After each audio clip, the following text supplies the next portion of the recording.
Today I'll be discussing the nonfiction text Unreconciled: Family, Truth, and Indigenous Resistance by Jesse Wendt. Wendt himself is an Anishinaabe, and he is a writer, broadcaster, and an advocate for Indigenous representations in the media in general. His memoir is an incisive exploration of subjective experiences in contrast with the broader cultural, historical, and societal realities surrounding Indigenous life in Canada. Through family stories, media career, musing on colonialism, Wente contests the fiction that dominates talks while making an appeal for truth, reconciliation, and self-determination. Themes such as identity, relationships, sovereignty, and storytelling can be found spread throughout Unreconciled. Those varied themes not only speak to Wente's journey, but are also tied to the struggles and triumphs of by First Nations, Métis, and Inuit peoples in Canada.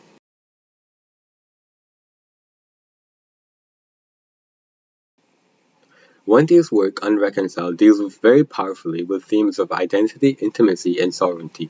An obvious personal example from his childhood is being ridiculed with the Hollywood-style Indian war whoops during a softball game. This episode constitutes dehumanization in terms of colonial narrative, denying indigenous identity as merely existing stereotypes. This tale personalized Wente's voice regarding societal issues like erasure of indigenous voices in education and media. But he continues by relating his visits to Serpent Viper, his ancestral community, for the purpose of contextualizing that with relationships. This ties him with the traditions of his family, even as colonial systems like residential schools tend to disconnect it from them.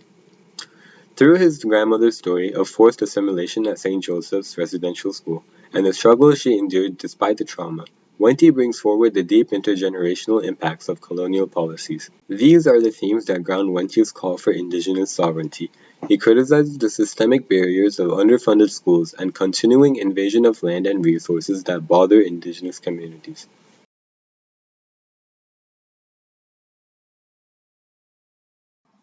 Wente was critical of indigenous identities and communities as represented in Canadian mainstream society.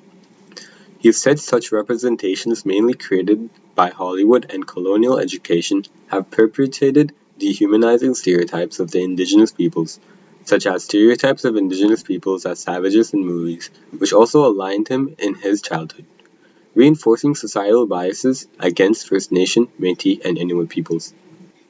The text also goes into the cultural and historical context that shaped these misrepresentations.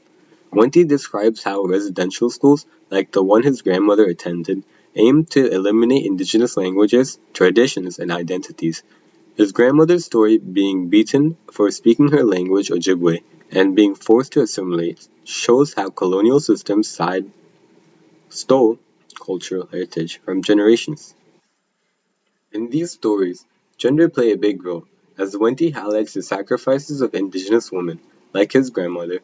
She always has been a pillar of resilience for the family, while suffering from systemic oppression, hence showing how important the woman is in maintaining cultural connections and building community strength.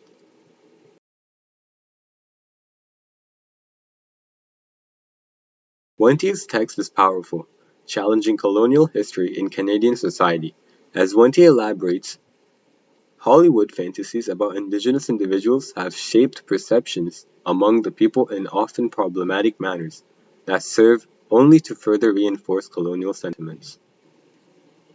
Yet, Unreconciled is also a proof of narrative to change things. Wence's career in media and work as founding director of Indigenous Screen Office exposes a lifelong for making room for genuine Indigenous voices. Wente amplifies these stories not only against colonial erasure, but to make room for deeper comprehension in the Indigenous worldviews. Identity, relations, and sovereignty. Through personal stories and critical analysis, Wente reveals the resilience and strength that still echoes within people's impacts.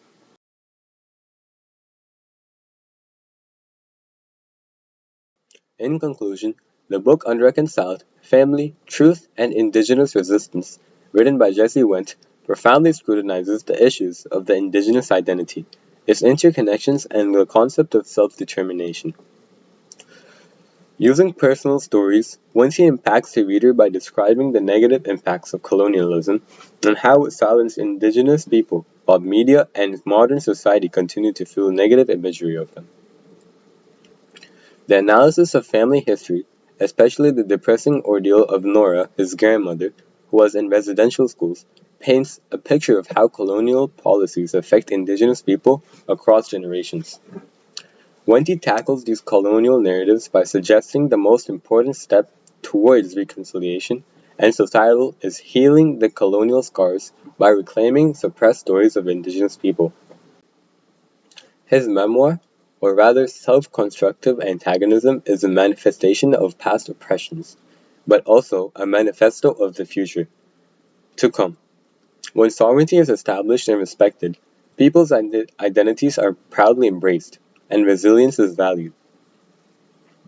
It becomes clearer that Wenty's work lays the framework for foster understanding and justice. He challenges Canadian citizens to address the repercussions of colonialism, heal together, and immerse themselves into the affected Indigenous people's stories. Thank you.